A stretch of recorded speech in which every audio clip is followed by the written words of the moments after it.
தல அஜித்தோட படம் விடாமுயற்சி பக்கா ஃப்ளாப் மூவின்னு உங்களுக்கு தெரியுமா? கடவுளே அஜித்தே அப்படின்னு தல அஜித்தோட ஃபேன்ஸ் எல்லாம்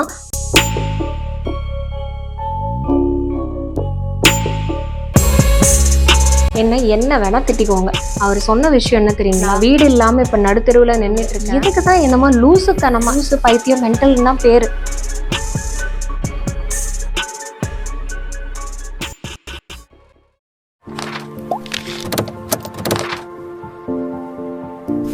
சைடு கேப்ல சைக்காலஜி கத்துக்கலாமா? இன்னைக்கு மோட்டிவேஷனல் சைக்காலஜி பத்தி தெரிஞ்சுக்கோங்க. கடவுளே அஜித்தே அப்படின்னு தல அஜித்தோட ஃபேன்ஸ் எல்லாம் சிறப்பா பொங்கல் கொண்டாடுறதுக்காக விடாமுயற்சியோட டீசர் வந்துருச்சு. விடாமுயற்சி டீசரை பார்த்துட்டு மங்காத்தா லெவல்ல இருக்கும் படம், வேற லெவல்ல இருக்க போகுது அப்படின்னு அந்த டீசரை வச்சு, டீசர்லயே நிறைய சஸ்பென்ஸ் எல்லாம் இருக்கு, சர்ப்ரைசஸ் எல்லாம் காத்துட்டு இருக்குன்னு ஆவலோட வெயிட் பண்ணிட்டு இருக்காங்க. ஆனா தல அஜித்தோட படம் விடாமுயற்சி பக்கா ஃப்ளாப் மூவின்னு உங்களுக்கு தெரியுமா? வெயிட் கல் எடுத்து அடிக்க ஆரம்பிச்சிடாதீங்க. Flop, FLOP. அந்த ஃப்ளாப்க்கு எக்ஸ்பேன்ஷனை தெரிஞ்சுட்டு எண்ட் ஆஃப் த வீடியோ என்ன வேணா திட்டிக்கோங்க. இந்த டைட்டிலை பார்க்கும்போது விடாமுயற்சி அப்படின்னு சொல்லிட்டு கீழே எழுதியிருக்காங்க தெரியுமா? திருவினை ஆக்கும், முயற்சி திருவினை ஆக்கும் அப்படிங்கிறது எல்லாருக்குமே தெரியும். விடாமுயற்சி திருவினையாக்கும் அப்படிங்கிறது தான் அங்க பஞ்சே. இந்த டீசரை பத்தி, படத்தை பத்தி நிறைய பேர் டீகோட் பண்ணிட்டே இருக்காங்க. ஆனா இந்த விடாமுயற்சியில இருக்கிற மோட்டிவேஷனல் சைக்காலஜியை பத்தி நான் டீகோட் பண்ண போறேன். இந்த டீசர்ல இன்னொன்னு கவனிச்சிங்களா? எல்லோரும் எல்லாமும் கைவிட்ட பின் உன்னை நம்பு. அதுதான் செல்ஃப் கான்ஃபிடென்ஸ்.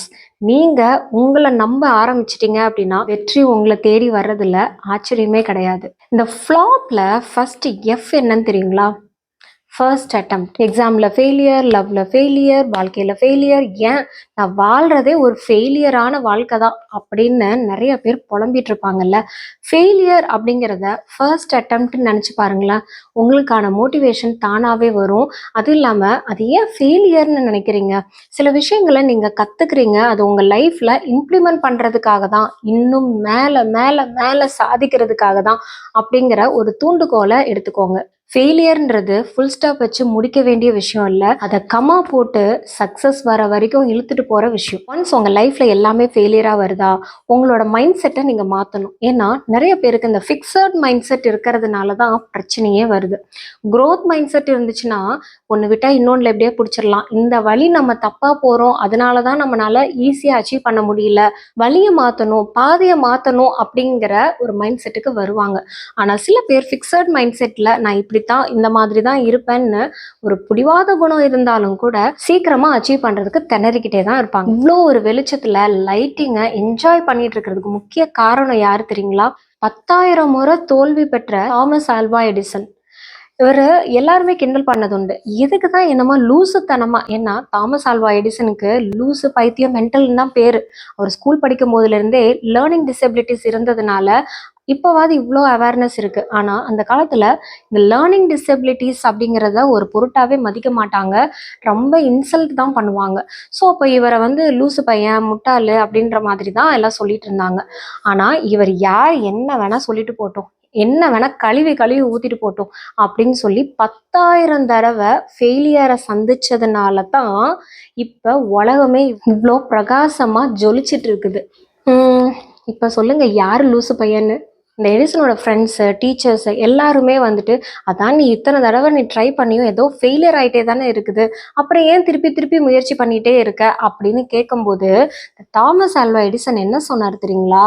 நான் 10,000 தடவை தோக்கலை, 10,000 வழிகளில் நான் முயற்சி செஞ்சு பார்க்குறேன். பார்த்தீங்களா எவ்வளோ ஒரு பாசிட்டிவான ஆட்டிடியூடுன்னு. Next L, learn and adapt. Life ஃபுல்லாக நம்ம கற்றுக்கிறதுக்கு ரெடியாக தான் இருக்கணும். அப்பப்போ அப்டேட்ஸ் எல்லாமே மாறிக்கிட்டே தான் இருக்குது. ஈவன் பிறந்த குழந்தைகிட்ட இருந்து கூட நிறைய விஷயங்கள் நம்ம கற்றுக்கலாம்ல. நம்ம கடைசி மூச்சு இருக்கிற வரைக்கும் நம்மளை சுற்றி நடக்கிற விஷயங்கள்ல புதுசாக லேர்ன் பண்ணிக்கிட்டே இருந்தாதான் நம்மளோட அடாப்டபிலிட்டியும் நல்லா இருக்கும். அதே மாதிரி தோல்வி அப்படிங்கிறத நம்ம சந்திக்காம கரெக்டா வெற்றிகளை படி வச்சு முன்னேறி போயிட்டே இருக்க முடியும். அஃப்கோர்ஸ் ஒரு ஃபெயிலியர் வந்துட்டா அதுல இருந்து என்ன மிஸ்டேக் பண்ணோம் அப்படிங்கிற மாதிரி அனலைஸ் பண்ணிட்டு ரெகக்னைஸ் பண்ணிட்டு அதுல இருந்து எப்படி மீண்டு வரணும் அப்படிங்கிற செல்ஃப் கேர் எடுத்துட்டாலே போதும். அதனாலதான் காக்னிட்டிவ் பிஹேவியரல் தெரப்பி ரொம்பவே முக்கியம். நம்மளோட நெகட்டிவான எக்ஸ்பீரியன்சஸை பாசிட்டிவா மாத்துறதுக்கும் அதுல இருந்து எப்படி நம்ம வெளியில வரணும், ஓவர் கம் பண்ணி வரணும்ன்ற எபிலிட்டிஸை கற்றுக் கொடுக்கறது தான் இந்த தெரப்பி. இந்த தெரப்பியை யூஸ் பண்ணி தான் ஓப்ரா வின்ஃப்ரே, எல்லாருக்கும் தெரிஞ்ச ஃபேமஸ் மீடியா பர்சனாலிட்டி, அவங்க வெரி ஃபர்ஸ்ட் டைம் டிவி ஜாப்ல போனதுமே ரிஜெக்ட், மீடியா ஃபீல்டுக்கே நீ அன்ஃபிட் அப்படின்னு சொல்லப்பட்ட ஒருத்தர் இப்போ மீடியாவோட சிறந்த பர்சனாலிட்டி வேர்ல்ட் வைடா இருக்கிறாங்க அப்படின்னா அதுக்கு ஒரே ஒரு காரணம் தான் அவங்க நிறைய தோல்விகள்ல இருந்து கத்துக்கிட்ட விஷயம். And next, over come அப்டக்கிள்ஸ். உங்களுக்கு எவ்வளோ தடைகள் வந்தாலும் என்னதான் பிரச்சனைகள் வந்தாலுமே ஒரு லாங் டேர்ம் கோல் செட் பண்ணிட்டீங்க அப்படின்னா எத்தனை தடைகள் வந்தாலும் உடைச்சிட்டு நீங்கள் உங்களோட இலக்கை நோக்கி ஓடிக்கிட்டே தான் இருப்பீங்க. ஸோ இதை ஒரு ஸ்மார்ட் கோல் செட்டிங்னு கூட சொல்லலாம். SMART, அதாவது B specific in your goal.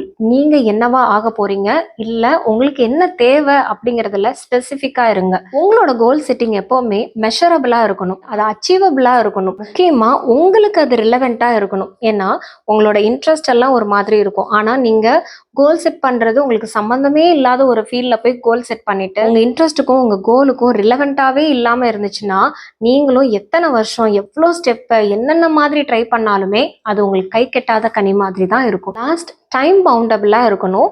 அதாவது எல்லாத்துக்குமே ஒரு டைம் லிமிட் அப்படின்னு செட் பண்ணிட்டு லாங் டேர்ம் கோல் செட் பண்ணுறதுக்கு முன்னாடி சின்ன சின்ன ஷார்ட் டேர்ம் கோல்ஸை நீங்கள் அச்சீவ் பண்ணிட்டே வர்றது உங்களையும் மோட்டிவேட் பண்ணும். அந்த டோபமைன் ஹார்மோன் உங்களை அப்ரிஷியேட் பண்ணிகிட்டே இருக்கும். ஓ வாவ், வெரி குட், நீ ஷார்ட் டேர்ம் கோலை முடிச்சிட்ட, இனி அடுத்து நெக்ஸ்ட் ஸ்டெப் ஆன் பண்ண போற அப்படின்னு ஒவ்வொரு டாஸ்காக நீங்கள் கம்ப்ளீட் பண்ணும்போது நீங்கள் ஃபிக்ஸ் பண்ணியிருக்கிற அந்த லாங் டேர்ம் கோலை ஈஸியாகவே அச்சீவ் பண்ணிடலாம். சாண்டர்ஸ் அப்படிங்கிற ஒருத்தர் அவர் ரெடி பண்ணி வச்சிருந்த ஒரு ரெசிபியை எல்லா ரெஸ்டாரண்ட்ஸ்லையுமே கொண்டு போய் ட்ரை பண்ணுறதுக்கு, அதை இம்ப்ளிமெண்ட் பண்ணுறதுக்கு நிறைய முயற்சி எடுக்கிறாரு. 1009 டைம்ஸ் அதில் ஃபெயிலியரும் ஆயிடுறாரு. இந்த மனுஷன் என்ன பண்ணார் தெரியுமா? ஒவ்வொரு கதவா போய் தட்டி எல்லாருக்கிட்டையுமே போய் நீங்க ஒரு தடவை ட்ரை பண்ணி பாருங்க, ஒரு தடவை நல்லா இருக்கும் அப்படின்னு சொல்லி டவுன் டு எர்த் கெஞ்சாத குறைக்கி போய் அதை எப்படியாவது நம்ம சேல் பண்ணணும், இந்த ஃபுட் இண்டஸ்ட்ரியில ஒரு பெரிய சாதனை பண்ணணும்னு கனவோட இருந்தார். ஆனா எல்லாருமே அவரை மதிக்காம அவரை கொஞ்சம் கூட கேர் பண்ணவே இல்லை. அவர்கிட்ட இருந்தது எல்லாமே லாஸ் பண்ணிட்டு அப்படியும் விடாமுயற்சியும் நம்பிக்கையோட காத்துக்கிட்டேவும் அந்த ரெசிபியை மட்டும் கையில வச்சுட்டு இருந்தாரு. நடு ராத்திரியில அவர் ரோட்ல நின்றுக்கிட்டு அவர் சொன்ன விஷயம் என்ன தெரியுங்களா? நான் வீடு இல்லாம இப்ப நடுத்தெருவுல நின்றுட்டு இருக்கேன், ஆனா எனக்கு கம்பெனி கொடுக்கறதுக்கு சிக்கன் இருக்குன்னு சொன்னாரு. யாருன்னு உங்களுக்கு தெரியுதா? நம்ம ரசிச்சு ருசிச்சு சாப்பிட்டுட்டு இருக்கோமே அந்த KFC சிக்கன், அந்த KFC சிக்கன் ஓனர் தான். And last, P for perseverance with passion. அதைத்தான் கிரிட் அப்படின்னு சொல்லுவாங்க. சைக்காலஜியில் இந்த கிரிட் ட்ரெயிட் என்ன தெரியுங்களா? அதாவது நம்ம டேலண்ட் அப்படின்னு சொல்றதெல்லாம் வேற. டேலண்ட் அப்படிங்கிறது ஒரு இன்பார்னா வர்றது டேலண்ட், ஸ்கில்ஸ்.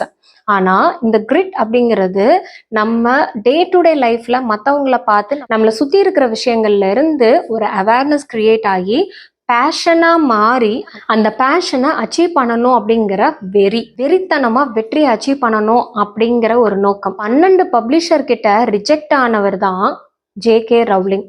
ஹாரி பாட்டர் எந்த அளவுக்கு சூப்பர் டூப்பர் ஹிட் ஆச்சு தெரியுங்கள்ல? இப்ப சொல்லுங்க, விடாமுயற்சி ஒரு ஃப்ளாப் மூவியா தானே இருக்க போகுது. இந்த மூவி டீசரை வச்சு இந்த படம் எப்படி இருக்க போகுதுன்றத நிறைய பேர் கணிச்சிருப்பீங்க இல்லையா? ஆனா என் கண்ணுக்கு தெரிஞ்சது என்ன தெரியுங்களா? எல்லோரும் எல்லாமும் கைவிட்ட பின் உன்னை நம்பு. இதுதான் எனக்கு ஃப்ளாஷ் ஆகிட்டே இருந்தது. எக்கச்சக்க ரோல் மாடல்ஸ் நம்ம லைஃப்ல எடுத்துக்கலாம். அதே மாதிரி நம்ம முன்னாடி அச்சீவ் பண்ணி சாதிச்சுட்டு போனவங்களோட லைஃப் ஹிஸ்ட்ரியும் இருக்கு. ஆனால் இதெல்லாம் புரட்டி பார்க்க நமக்கு டைம் இல்லை.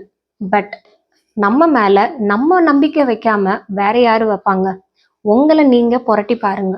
மற்றவங்க ஹிஸ்ட்ரிலாம் எதுக்கு? உங்களோட ஹிஸ்ட்ரியை நீங்க உருவாக்குங்க. எந்த விஷயத்துல நீங்க ரிஜெக்ட் ஆயிட்டு அதை திருப்பி திருப்பி விடாமுயற்சி பண்ணி உங்க லைஃப்ல சக்சஸ் ஆனீங்கன்றத கமெண்ட்ல சொல்லுங்க. உங்க சக்சஸ் ஸ்டோரியை நான் பேசுறேன். விடாமுயற்சி விஸ்வரூப வெற்றி. Take care of your mental health. Tata, bye by.